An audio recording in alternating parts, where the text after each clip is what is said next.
This is Los Angeles. Our Lady, the Queen of the Angels, as the Spaniards named her. The fastest growing city in the nation. It's been called a bunch of suburbs in search of a city. And it's been called the glamour capital of the world. A mecca for tourists. A stopover for transients. A target for gangsters. A haven for those fleeing from winter. A home for the hard-working. It is a city holding the hopes and dreams of over 2 million people. It sprawls out horizontally over 452 square miles of valleys and upland, of foothills and beaches. Because of that vast area, and because of a population made up of people from every state in the Union, Los Angeles is the largest police beat in the country, and one of the toughest. We're going to take you into the city hall where police headquarters are located. Here in communications are the ears and voice of the police. The lights on the complaint board flash 24 hours a day. Citizens reporting a prowler, a lost child, a man molesting a woman, an auto accident, a wild party. Spend an hour or two here and you will think the whole city has gone berserk. Minute by minute, the orders go out to the radio cars in the far-flung divisions. Watts and Wilshire and West Los Angeles. Hollywood and Hollenbeck Heights in North Hollywood. The work of the police, like that of woman, is never done. This is the case history of a killer, taken from the files of the Detective Division. The facts are told here as they happen. The story properly starts here in Hollywood Division headquarters at 1 o'clock of a June morning last year. Officer Robert Rawlins had finished his tour of duty and signed out. It had been a tough day. He'd be glad to get home. His wife would be waiting up for him as she always did.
Hey, fella.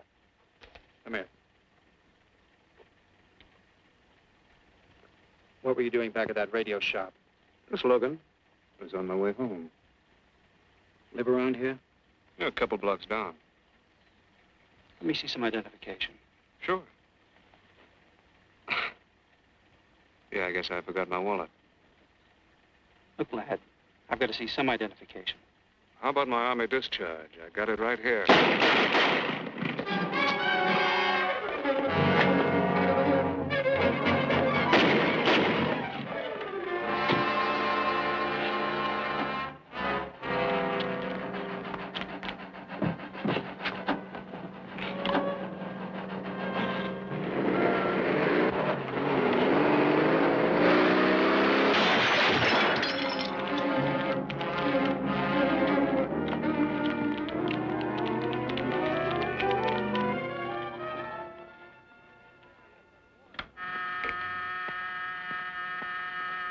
Police Department, Operator 27. I want to report the shooting of a policeman. Hold on, please. Give me that again, please. I'm calling to report the shooting of a policeman. What's the address? 5057 State Street, just west of Santa Monica. Just a minute. Receiving hospital. Operator 2. Operator 27, 5057 State Street, 5057 State Street. An officer has been shot. Send an ambulance. All units in the vicinity of State Street and Santa Monica Boulevard. Proceed at once to 5057 State Street, 5057 State Street. An officer shot. Code 3.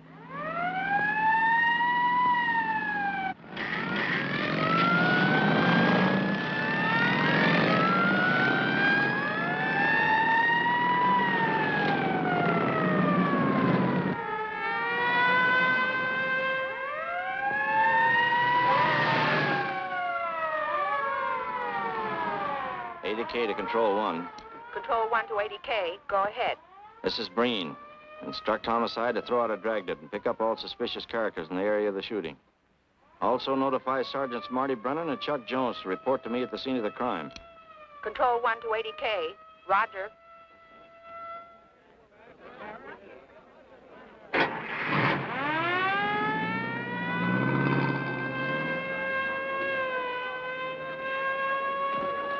I see. Well, what have you got so far? Well, not much, Captain Breen. A couple of cartridge cases. Oh, Marty, Chuck. Hi, Cap. Eyewitnesses? Who was first on the scene, reported it? I was. I live here. I'm a light sleeper, but my hearing is good. And my Did cat... the officer say anything before he collapsed? Yeah, he gave All a description of the fella. On the shooting of the officer. Suspect is a white male American. Age 26 or 7. 5 feet 10 or 11. 155 to 165 pounds. Brown hair. Regular features. Pencil mustache. Repeat broadcast. All units. Is that about it? Yes, sir, exactly. And the officer kept saying, he looked like such a nice kid. He looked like such a nice kid. As if he couldn't believe what had happened to him. I see. Is that all? Yeah. Thank you very much. Yeah, well, anything else I can do, I'd be glad to help you. We may call you. Get his name and address, will you, Bob? This door been checked, Lee? Yeah, it's okay, Captain. Find anything? Nothing but some smudges so far. Found this in the glove compartment. I think it's nitroglycerin. It doesn't look quite right. Well, check it down at the lab. Right.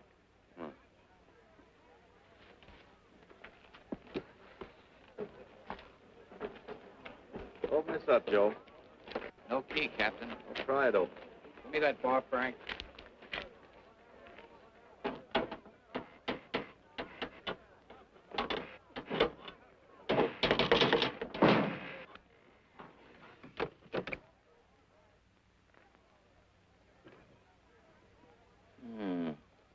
Regular arsenal.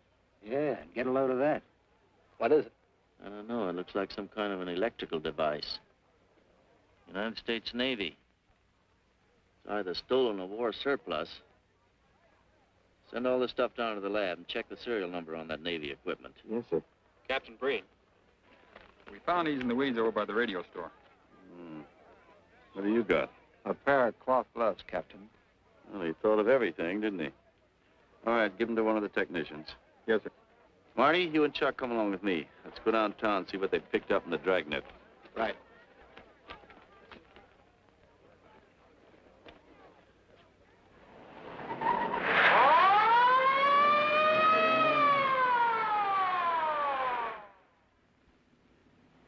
You know him, Marty? Yeah. I know his wife, too. Ever since high school. Captain, I wish you'd let Chuck and me handle this case. All right. I don't want any dead heroes. I just want the man who shot Rollins. The suspects began to arrive at headquarters in droves. The police tossed every motel and hotel and many private homes in a 4-square-mile area around the scene of the shooting. Every available radio car and patrolman and detective was out on the dragnet. The strings were being drawn tighter and tighter. Many a man returning from a date or a late party or a poker game surprisingly found himself in a squad car, its siren screaming as it brought him to the detective bureau. The dragnet gathered in some strange fish, and many ordinary ones. All the rest of that night, the detectives probed, needled, questioned, quizzed. Everything was checked. Fingerprints, names, addresses, stories. Every fish in the net was examined. Most of them thrown back into the sea, not worth keeping. Except a few parole violators and slightly shady characters whose stories needed a lot of verifying. I wasn't prowling no cards. Just taking a walk, you know, getting in condition. You were running when the radio car picked you up. Yeah? Maybe that's why the guys call me Punchy. He's got a point there. 2 felony convictions, no warrant, no warrant. He's on parole. Book him, violation of parole. Let's have the next one, Joe. What were you doing in that vacant lot? The vacant lot. Lot? What were you doing in it at that time of night? Niệm của mình cũng to lo ngồi ấy xì hữu nội là ngồi ấy 30 cái nền bị luật với lại của ngồi sinh thành nghĩa ngồi thành ca thì giờ ngồi từ lừa đầu ra sang gì. You say your name is Ralph Henderson. So what? Well, you know, it's a funny thing, Ralph. There's a guy around this town that's been wearing your fingerprints. Only his name is Pete Hannon. Okay. So I'm dead. So what's one more confession in my life? Now you're talking, Hammond. Okay, Andy. Hello, Harry. What have we got here? Oh, some robbery suspects. Candidates for San Quentin. Handsome here is the big shot. He runs the outfit. Have a gander at his record. Car theft, escape from reform school, robbery, assault with a deadly weapon. Not bad. Look at the heater we found on him. German Luger, fully loaded. Redhead here tried to carve up one of the arresting officers with this pretty toy. Nice boys. By dawn, many minor wrongdoings had been uncovered, and a few incipient felonies. The checking of the suspects had been thorough, painstaking, and tedious. But all the work was for nothing. The man who had shot Officer Rollins was not among them. He remained no more than a description, a shadow of a man, mysterious, elusive, deadly, hidden away somewhere in the vast city. As for Rollins himself, he couldn't help. He was in a coma at receiving hospital. Mrs. Rollins waited out the long, tense hours while her husband fought to live. Many another officer's wife had so waited. Many another will. The word came shortly after sunup.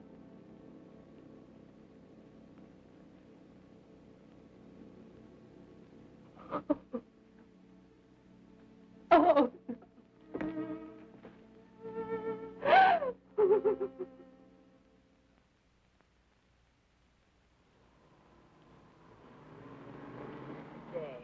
A white male American, 26 or 7, 5 feet 10 or 11, 155 to 165 pounds, brown hair, regular features, pencil mustache. This was no frightened fugitive. What went on in his mind? Why had he set his hand against his fellow men, taken the life of another, of a stranger, of a man who was merely doing his duty? He must have some plan, some goal that called for sudden death to anyone who got in his way.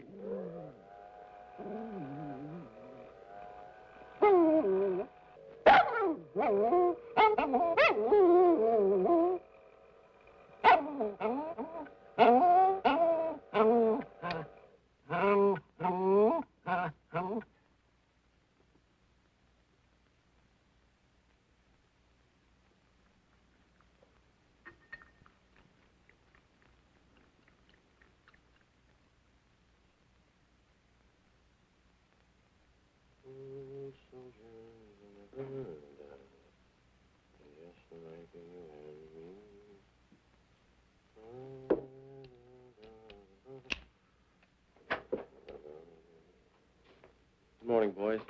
Morning, Lee. Hi, Professor. Well, I thought this was safecracker soup. You gonna drink it, I hope? I'm really a nice guy. Stick around. I'll prove it. Come over here.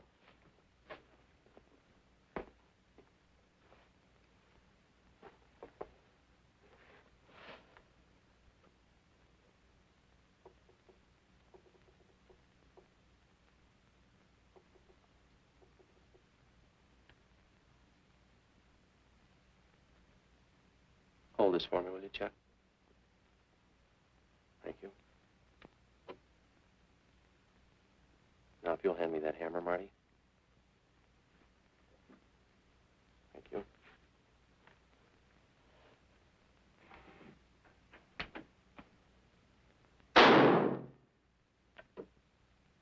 Yeah. Nitroglycerin. I didn't ask for a collection of fingers, just fingerprints. All those nice fingerprints on the car belong to the man it was stolen from, Cap. Nothing on the guns or picklocks? Not even an interesting smudge. The gloves? Common type, worn by undertakers. I'll check on them. They won't show anything. What did your scientific test show? A couple of little things. Tool identification on these picklocks. I got one under the scope. You want to take a look? Yeah.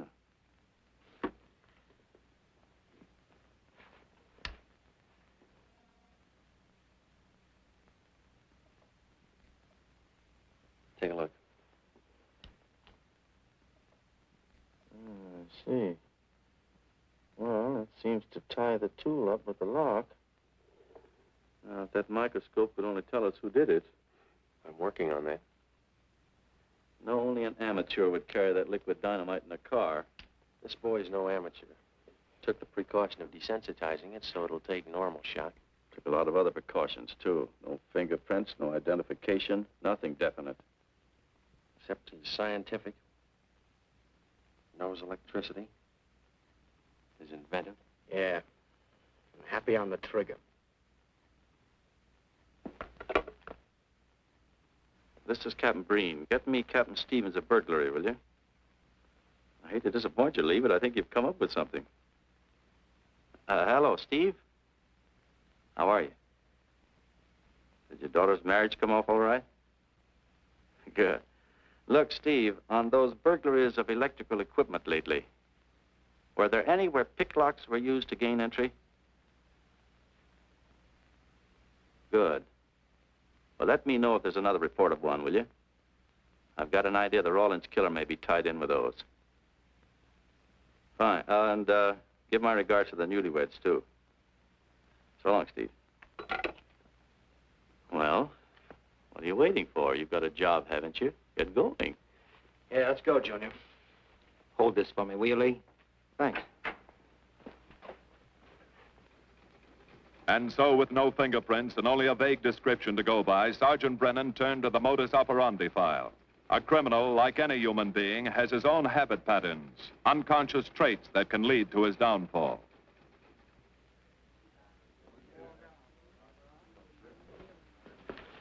Well, there you are, Junior. List of burglars who use picklocks for entry. Oh, great. This narrows it down to just a couple of hundred suspects in this area. Give me a match, will you? That may not be so bad. This guy's improved on the system. Maybe he's left his trademark on some other job. Well, here we go, legging it all over town, asking a million questions. What you paid for, isn't it? Am I paid to associate with you, too, Junior? You could do worse. Not this year. Come on.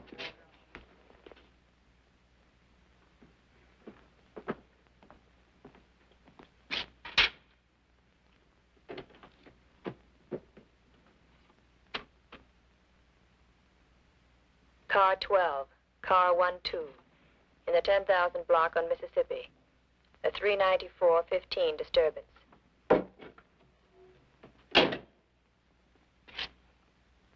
Car 80K, code 1.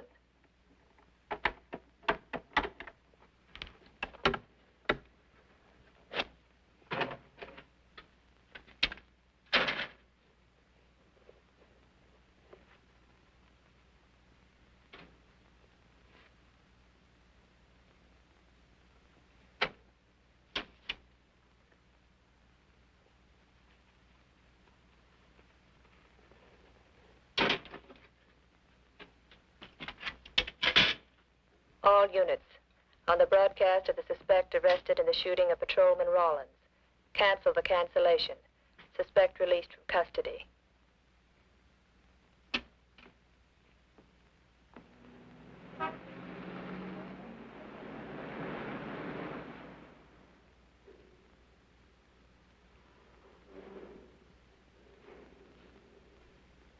Oh, hello, Mr. Martin. You find Mr. Reeves in the machine shop.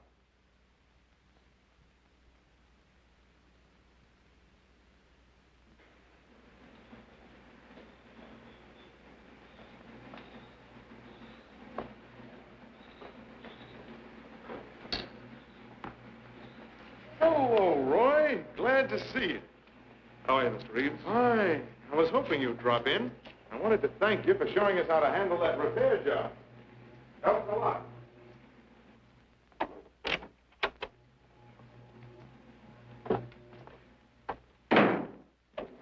Well, what have we got this time?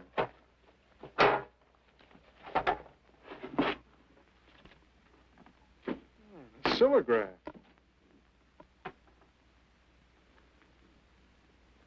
Well, there are plenty of these around, Roy. Not like this one. Yes, I see. I suppose, as usual, you've added your own improvements.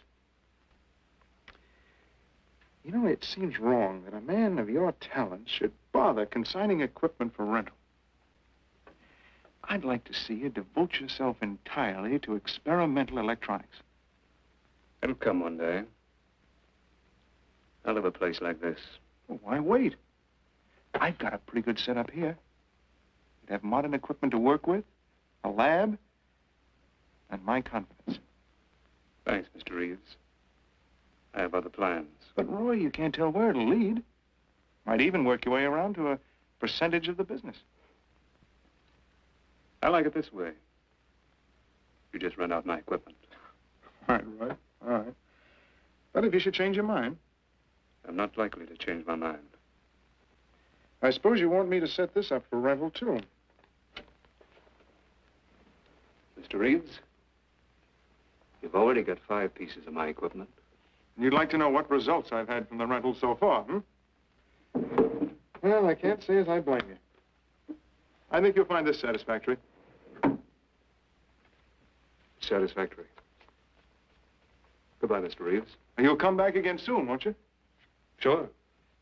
Oh, incidentally, how's that television projector coming along? The one you said would reflect a 12-foot image. Still working on it. I just wanted you to know I've already set up a rental on it. In fact, I think they'd like to buy. It'll come pretty high. Oh, money's no consideration with this customer.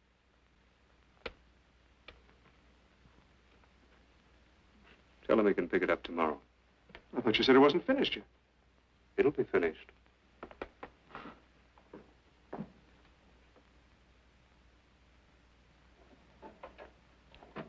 It uses an image fixer and then projects by ordinary incandescence.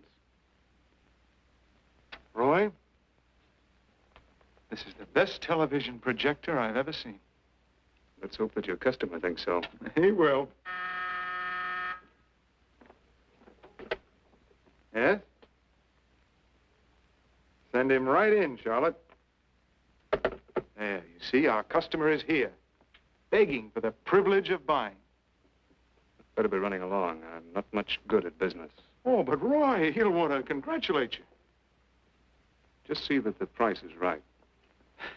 All right, Roy. I'll get you a good deal. So long. See you.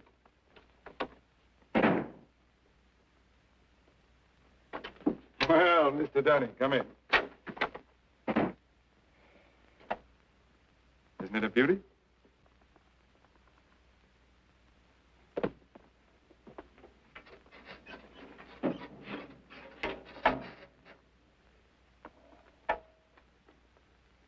It's a beauty, all right. You like it? I certainly do like it. You see, it's mine. What do you mean? Let me have the police. I built it. Spent years on it. Oh, you must be crazy. Roy built this machine himself. Your friend's a crook, Paul. You've been taken in. Hello? Give me the burglary detail. Dear Jim, regarding your inquiry on a .38 caliber Smith & Wesson revolver, sale... Oh, come in, boys. Burglary detail just sent this report through. It's a man named Dunning reports tracing a stolen television projector to the Reeves Electronics Lab. Think it's a tie with the Rawlins case? Well, take a look at this fellow Reeves and see what gives. I'll notify burglary we're following up on it. Right. Come on, Junior. What else did he place with you for rental? Oh, a number of things. All war surplus that he bought on his veterans rating. Oh, is this more of his equipment? Yes. Yes, he left it here on consignment. I'm sure that Roy can explain everything. Well, maybe he can, Mr. Reeves, if you'll tell us where he lives. But I don't know. Mr. Martin's on the phone, sir. I'd better talk to him. I think so, Mr. Reeves. I'll take it in the superintendent's office.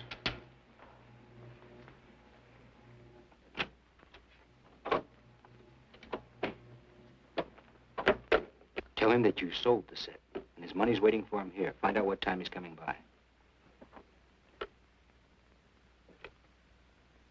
Put Mr. Martin on.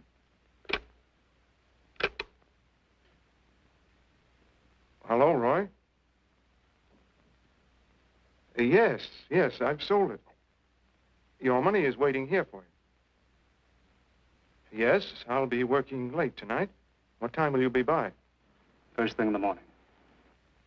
Well, maybe you better come in tonight, Roy. A couple of things I want cleared up.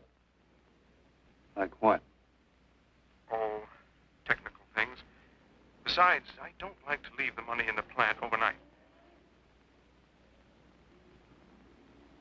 How about 8:30? Fine. I'll see you then. I'll leave the front door unlocked.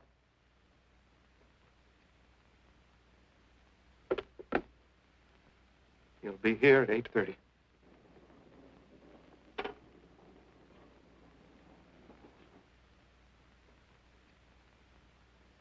Well, I'll just run along home and get some dinner. We'd like you to stay too, Mr. Reeves. Why? For company. You want to cooperate, don't you, Mr. Reeves? Certainly. Good. Now, you just wait in your office. We'll be around. Very well. This way, gentlemen.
Reeves. Is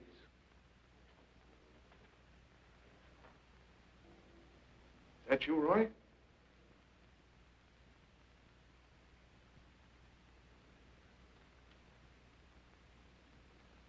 Go outside and block that alley door.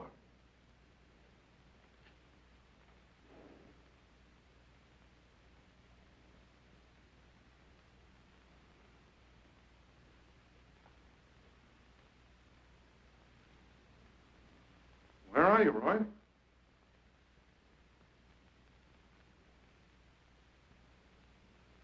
Who's in here? No one. I'm alone.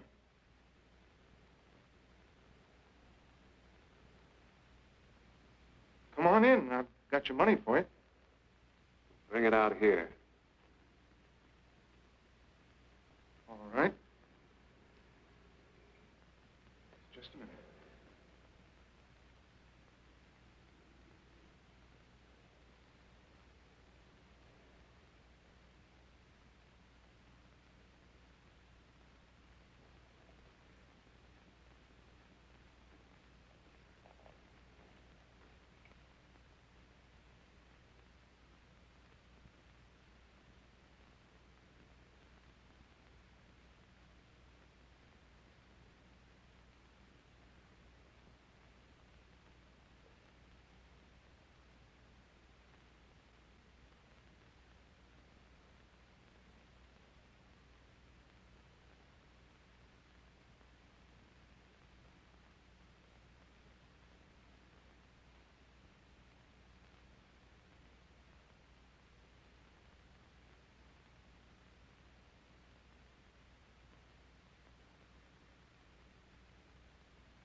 No. None of them even looks like Roy Martin. He had such a fine face. Didn't keep him from carrying a gun. Or didn't you know that? No, I didn't. I told you all I know, all he ever told me. What about his friends? Didn't he have a girl? No, I don't think so. He had no interest in anything but electronics. Where'd he pick up the subject? Books, magazines. Mostly from the Signal Corps. He was attached to a radar unit. Get a teletype off to the War Department. That might help. Yes? Ready on your call to receiving hospital, Captain Breen. Hello, this is Captain Breen. What is the latest report on Sergeant Jones?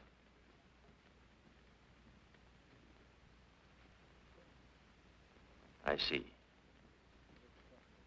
Well, let me know if there's any change, will you? Thanks.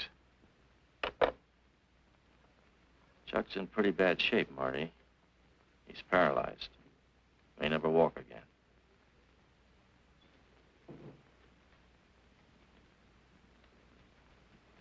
Oh, I'm sorry. It's funny that Martin showed up at 7 when he told you he wouldn't be there till 8:30. I don't know why. Except he was always unpredictable. I'll tell you why. Because you warned him. That's why he came early. That's why he came in the back way. But you heard me tell him the front door would be open. And the key to let him in the back way? He must have had one made. Why don't you tell us the truth? Marty.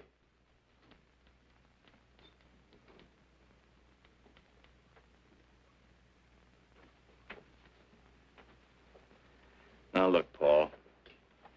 You can make it a lot easier for us to believe your story if you'll just give us some facts. Something that might help us. I told you all I know. I've been gullible, all right, letting him make a fool of me. But I'd do anything to make up for what he did to Detective Jones. Sure you would. You can go now. Oh, thanks. Thanks.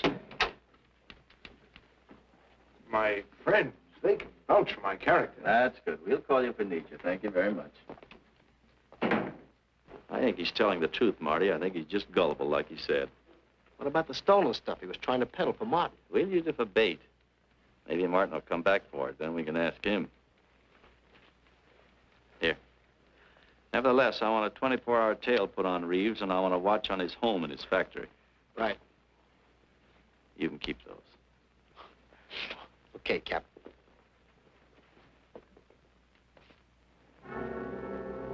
And now the killer changed his tactics, his modus operandi. It would baffle the police. They always expected burglars to remain burglars, not go in for stick-ups. They'd never tie this up with him. So wearing a variety of disguises, coming and going like a shadow, ready to kill if cornered, he struck the bottle stores in a one-man blitz that had the robbery detail dizzy.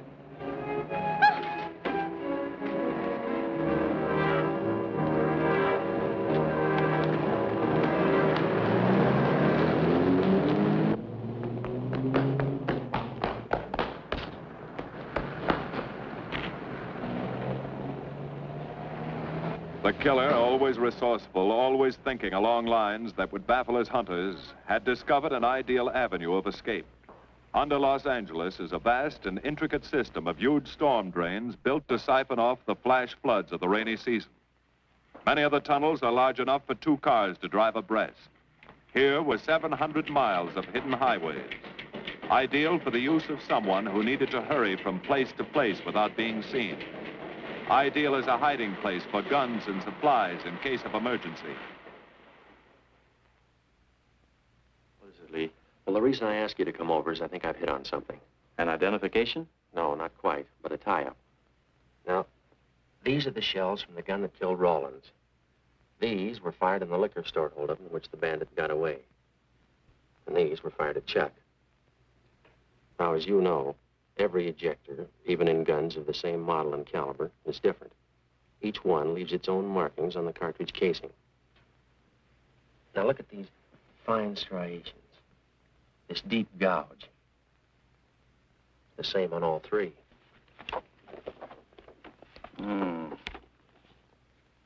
In other words, the man who killed Rawlins and the man who shot at Jones and Brennan, the stick-up who's blitzing the liquor stores are all the same man. Right. All we need to know is what that man looks like. Get me Chandler in robbery, will you? I've got an idea about that. Also, it'll give us a chance to see if Reeves is on the level with us. Steve, Breen, about those blitz holdups you're on. Round up all the victims and have them down here tonight, will you? Oh, it's just a little scheme. Thanks, Steve. That's good. Now sketch another one of the same type, only this time thin it out a little, huh? All right. Hi, Lee. How's it coming? Be ready for tonight? We'll be ready. Think it'll work? It should. Where'd you get the idea? From a kidnapping case in Chicago. But I thought these slides might be an improvement over the method they used. Could be. Captain thinks so. Good evening, ladies and gentlemen. May I have your attention for a moment, please? You've all been asked to sit in on a little experiment tonight. We're going to try to build a picture of a face. A face of a man who's cunning, resourceful, and deadly. He's a man who killed a police officer. Now, some of you he held up at the point of a gun. You may have seen his face, remembered something about it. And we want you to tell us exactly what you remembered. Whether it's his hair, eyes, nose, or mouth. And we're going to try to put those pieces together so that they add up into a picture of the face of the man we want. Now, you can see how we're depending on you. Lights? Now, first, we're going to concentrate on the type of hair our man had. And if the picture looks anything like his hair, I want you to speak right up. All right, the first slide, Lee.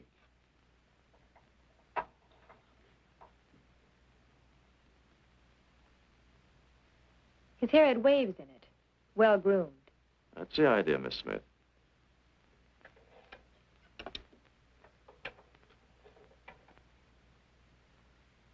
Is that any closer? No, it was parted on the side.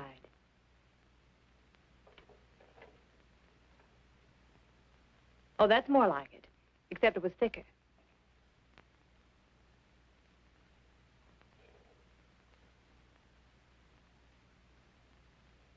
Oh, that's very close. Yes, that's the way his forehead looked. It was broad and high. All right, hold that slide. On the next series of slides, we'll take into account his eyes.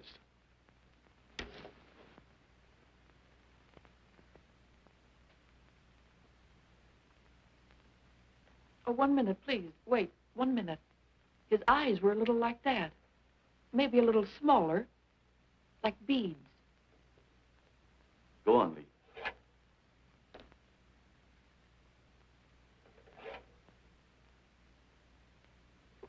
Now you've got it. Now, hold that slide, Lee. Anyone else? That looks like him, only a little madder. He had a patch over one eye when he come into my my place of business. I remember noticing that the one showing was blue. Well, the guy that stuck me up had on horn-rimmed glasses. He was wearing a Band-Aid across his nose when he knocked me over. Uh-huh. All right, hold that, Lee. Well, so much for the eyes. Go ahead.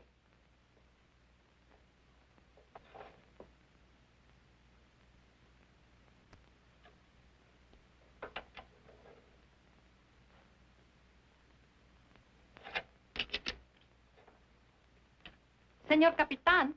Yes, Miss Montalvo? Ay, ¿cómo se dice en inglés? A sus órdenes, señorita. Ah, qué bien.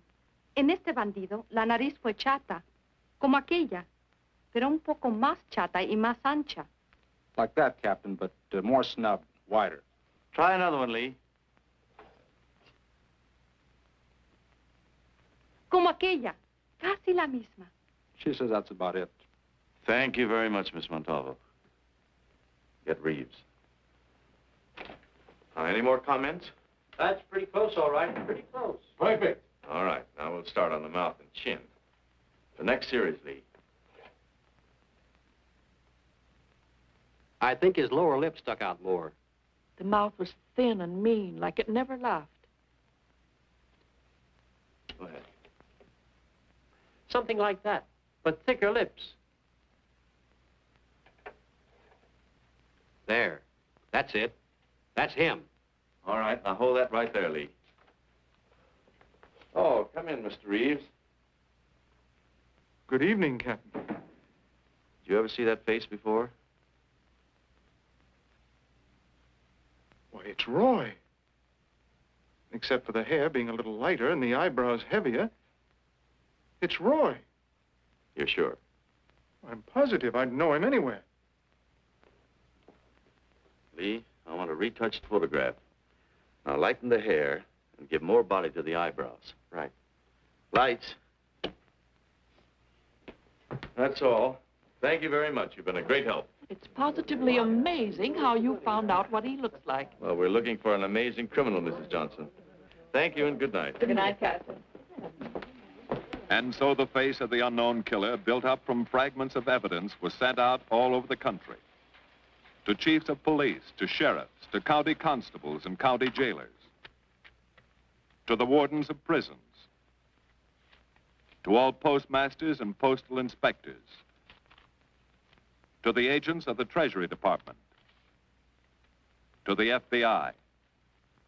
They showed that picture to the inmates of jails and prisons, to men with a wide acquaintance among the cat burglars and the violence boys. Informers and conmen and sharpshooters were quizzed, those on the fringe of crime and those deep in the rackets. Many wanted to help. Nobody could. No one in the underworld recognized that mysterious face. He was as unknown as if he had lived in the 16th century.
Reeves. Roy. Listen carefully, Reeves. Control yourself. I know you're alone in the house. Act like you're alone. Cops are watching every move you make. The police here? They got you staked out like a muskrat hide, watching you around the clock. Here at your plant, tailing your car. Sit in that chair. Pick up 3 books.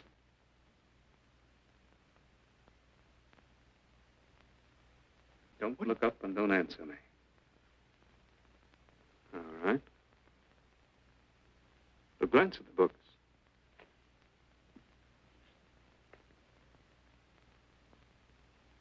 Pick one of them.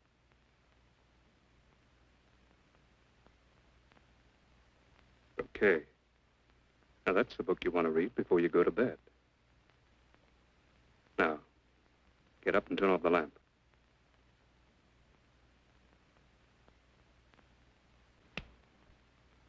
Come here. Come here.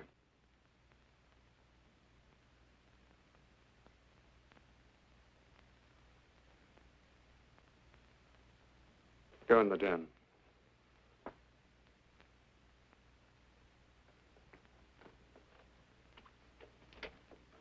Pull those drapes tight.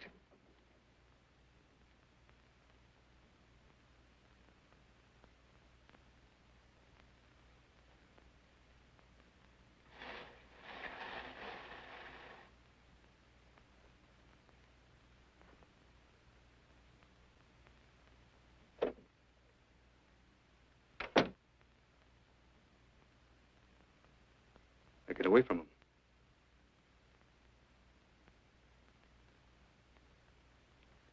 What do the cops know about me?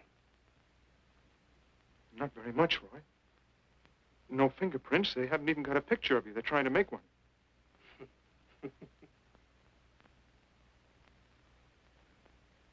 How much cash you got in the house? None. I never keep any cash in the house. It isn't good business. I suppose you think it was good business letting me walk into that trap. No, Roy, no. Don't do anything you'll regret. Now listen to me. It isn't too late. Give yourself up. Come to your senses before you kill someone else.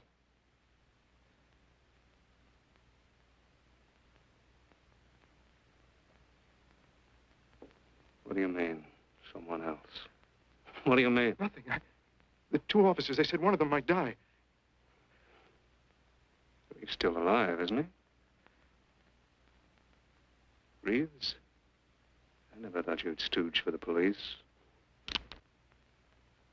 You almost got me killed. Roy, you know the police are right outside. You'd never get away with it.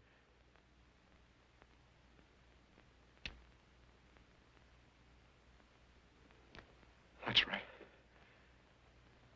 Now you're being sensible.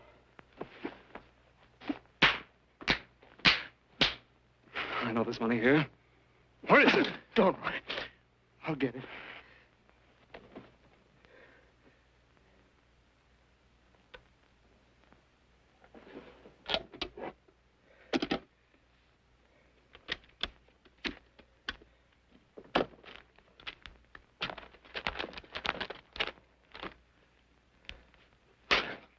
It's not enough.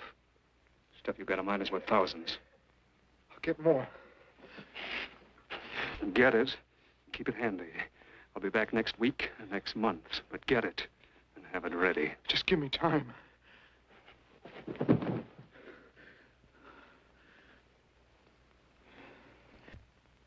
Oh! Look, I don't want policemen outside my house following me around. That's what made Roy suspicious. I'm leaving in the morning. I'm afraid I'll have to disappoint you, Paul. Unfortunately, you're our bait. I won't do it. I've done enough. Look, no one's done enough until we find this killer. I asked you to keep a sharp lookout on this house, Marty. I did. Two of the best undercover men in the department were assigned here. That didn't keep Martin from getting in. What's the matter? You tired?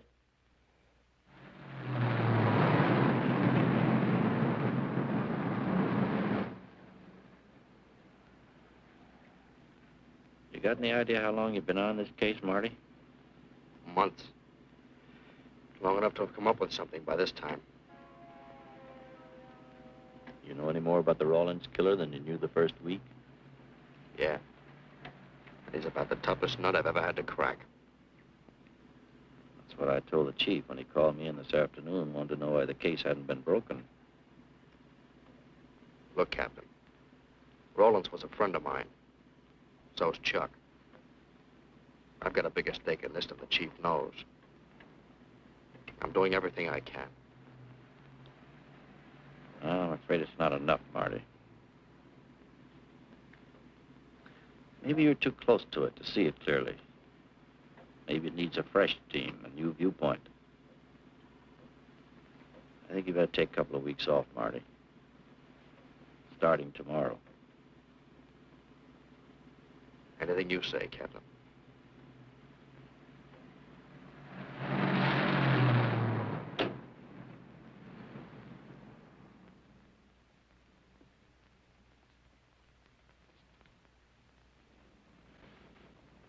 Hiya, Marty. Hi, Chuck. Meet Miss Scanlon, my new bodyguard. He's the one I've been telling you about. Oh, you mean the one with the steel trap brain? How do you do? Hello. Say, this guy been behaving? After a fashion. See, she takes me out in my go-kart, puts me to bed, wakes me up, dresses me. You're perfectly capable of dressing yourself now, Mr. Jones. I'll be back in a few minutes. Well, how's it been going, Junior? Oh, pretty good, Chuck, pretty good. Is that why you're off the case? How'd you know? Breen was in to see me this morning. Oh. Suppose he also told you they put a new team on the case. He told me everything. Yeah. Let's see what his new boys dig up. Well, maybe they'll examine the facts of the case a little more carefully. What facts? That our man's sharp, that he's intelligent and works alone, that he has no record, never leaves a fingerprint and knows every move we make? Sure, plenty of facts, only they add up to nothing. Sure, forget it. You got yourself a 10-day vacation. Go on down to the beach, get a suntan. By the time you get back, the case will be broken. Isn't that what you want? You know better than that. All I know is what I hear. You sit there batting your gums about how the old man let you down. Maybe he's trying to wake you up. He's got a funny way of showing it. There you go, flying off the handle. Always taking things for granted. I wish I could get up and boot some sense into you. He knew what this case meant to me. He still does. That's why he's trying to get you mad enough to do something about it. You don't really figure that's his idea, do you? I know it is. Ah, it's a tough case, Chuck. Not an angle, nothing to go on. You'd know what I meant if you were out working with me. I have been working with you. That's all I've had to do lately, just sit around studying what little facts we have, trying to figure out who he might be. You know the kind of a guy we're up against, then. I tell you, Chuck, this guy's a genius the way he operates. As if he were right there with us every time we go out after a lead. Oh, sure. Breen's been tipping him off just to make you look bad. Yeah, almost like that. Well, he beats us to the punch every time. There's your angle. You just hit it on the head, but you don't see it. Look, start adding. 1, he's unknown to the underworld. 2, he beats you to the punch, right? And 3, it's almost as if he were with you. Isn't that what you said? Yeah? Well, tie that up with a lot of other little things, like the fact that he uses a police gun and the accuracy of his shooting. Anybody could buy a police gun, and the Army could have taught him how to shoot. Yeah, but who taught him how the police operate? Oh, I know what you're driving at, Chuck. But a cop. Those things happen. Yeah. Now, if I were still in the case, I'd start with our own department first, then Santa Monica, Culver City, Burbank, Pasadena. See you later, Junior. Hey! Don't let him out of your sight, beautiful. It's the first time in years he's used his head.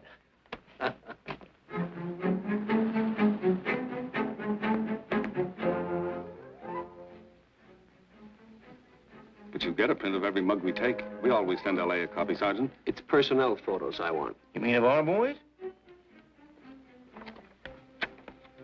That's Roland's killer, isn't it? That's right. You've checked your own department. We did that first.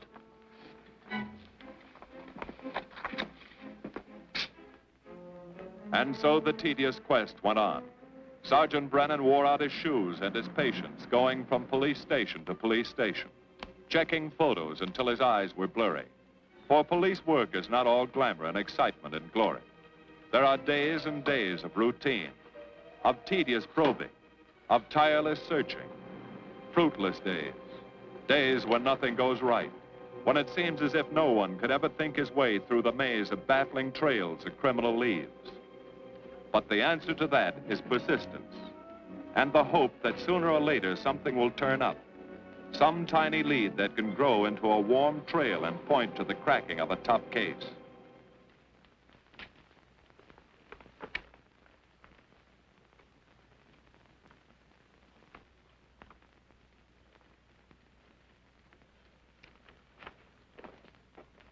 Well, that does it, boys.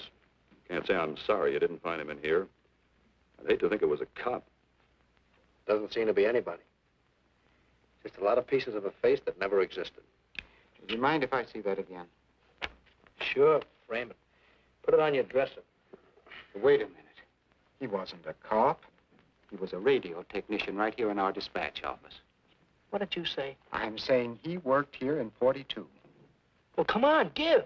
I remember the kid well. He was sort of strange, never bothered with anyone in the department, just kept to himself. But he was in line for promotion when he was drafted. Where was he living at the time? I don't remember. Try the dead files. He never asked for his job back after the war. I remember writing to him about it, though. He was an excellent worker. Oh, yeah, here we are. Yeah, this is it.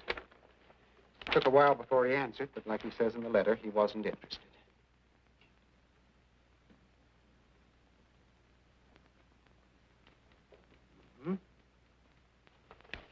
Postmarked Hollywood. No return address. What do you want us to do? All the work? Oh, thanks a lot, Freddie. Remember, he was a civilian employee.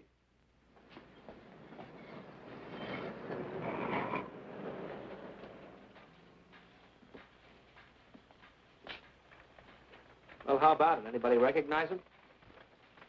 Not on my route. I never saw him before.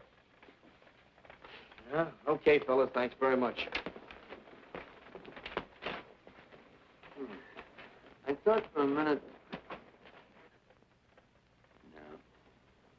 And yet that face. I wonder. Yeah? Well, this may not mean anything, but he looks like a guy that's on my route. He never gets any mail, but I see him around here all the time. He lives in one of the courts. Where? Come on, I'll show you. It's not that easy. What time does your route take you past those courts? About 9 o'clock. Why? Just thinking.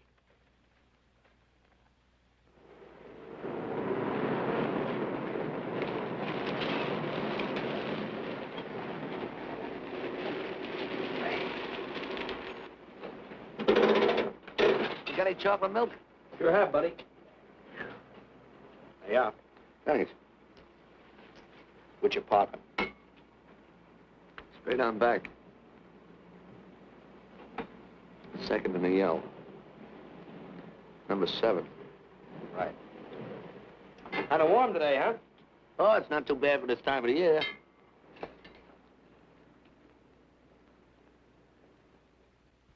Good morning. Morning. You're new in the route, aren't you? We had a substitute. What happened to the other fellow? Sick. Oh, what's the matter with him? I don't know. I catch everything. Hear about it on the radio, and next morning I got it. Too bad. You aren't very social. The regular fellow always stops and talks to you. Sorry, lady, I'm a little late this morning. I was hoping maybe you could help me. There's something very funny going on in this court. Yeah? I was scared to go to the police with it. I thought maybe I might be poisoned. What? Yeah. By the manager. She's a witch. She's a what? A witch. She puts poison in my milk. Oh, I see. Look, you switch the bottles when she isn't looking, see? Drink her milk. Then you'll be safe, right?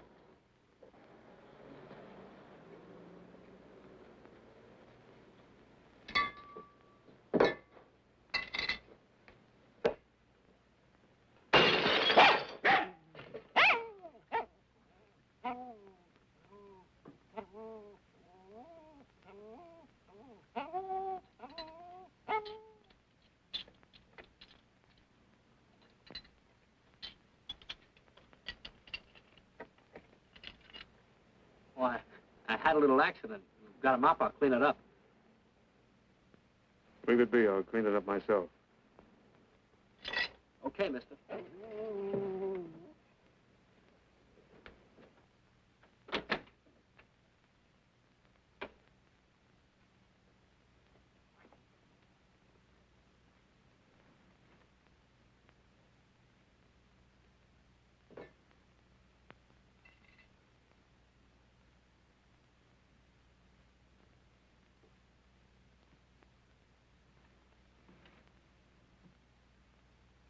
The place is called Bellevue Court. I drew this from memory, but it's pretty close. That's where he's hiding out, right there. You sure he's our man, Marty? Captain, I couldn't go wrong on that face. He's our man.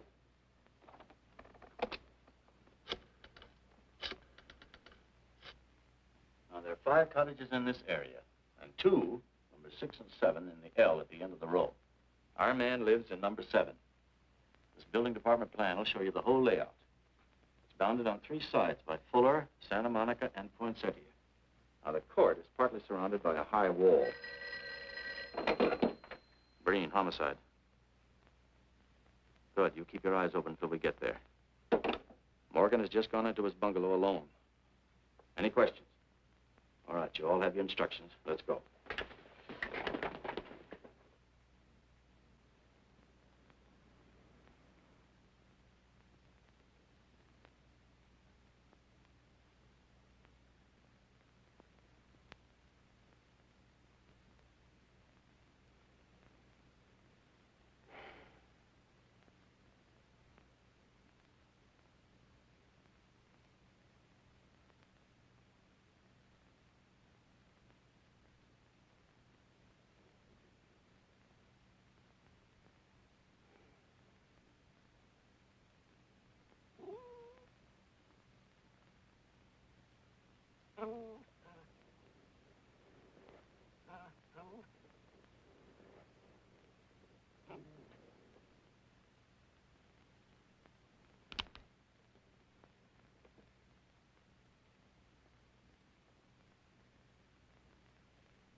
We're out on time.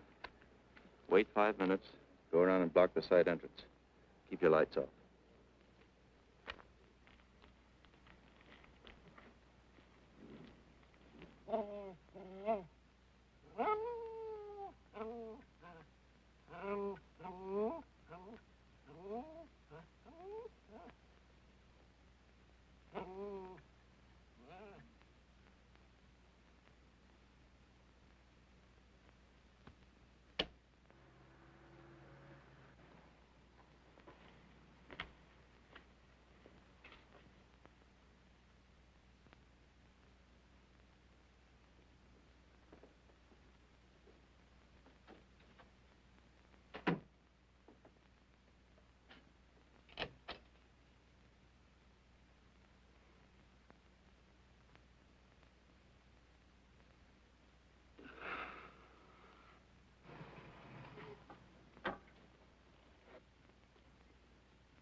He's loose.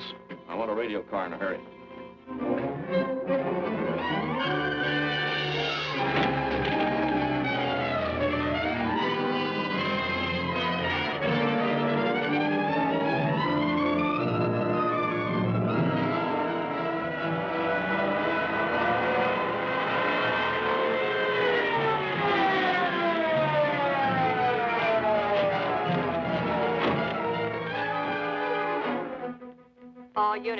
All units in the vicinity of Santa Monica and Fuller.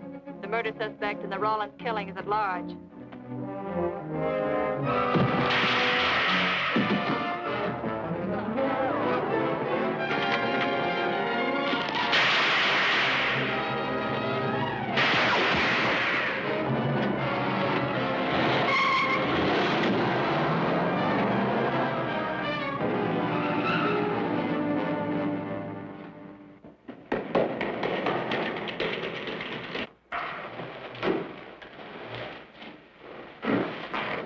I want a map covering the storm drain system in this area.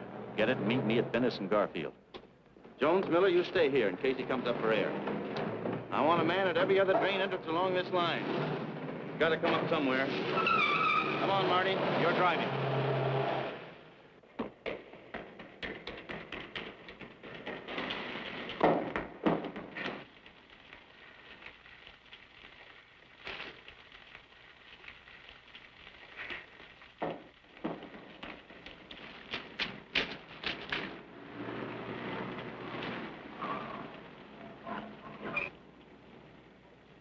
Keep this drain covered. It's liable to pop out anywhere.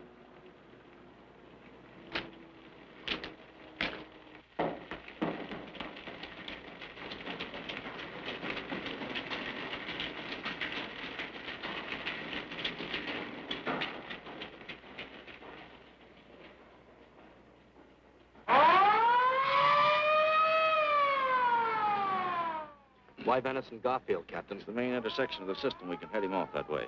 ADK to Control 1. Clear frequency 7. This is an emergency. Control 1 to all cars on frequency 7. Stand by. Control 1 to ADK. Go ahead. Notify homicide. Send the following to Venice and Garfield. 4 squads, battle lanterns, gas mask, tear gas. Urgent. This is a code 3. Control 1 to ADK. Roger.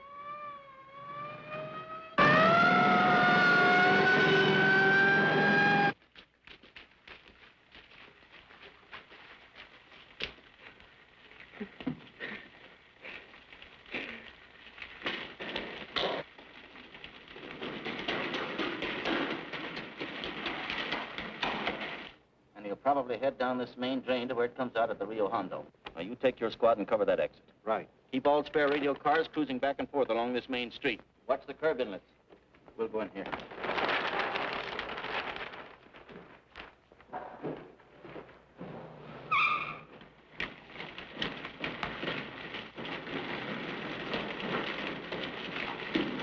Any sign of him?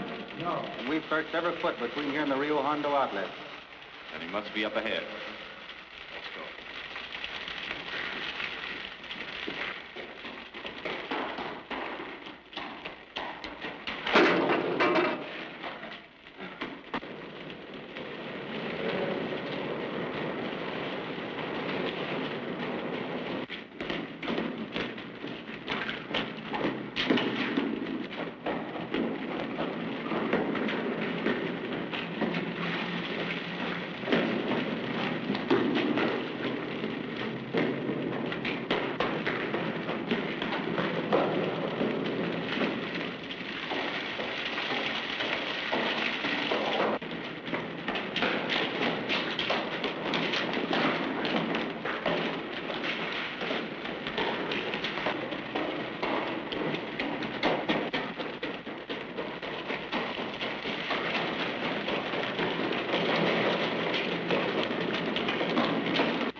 Gas gun.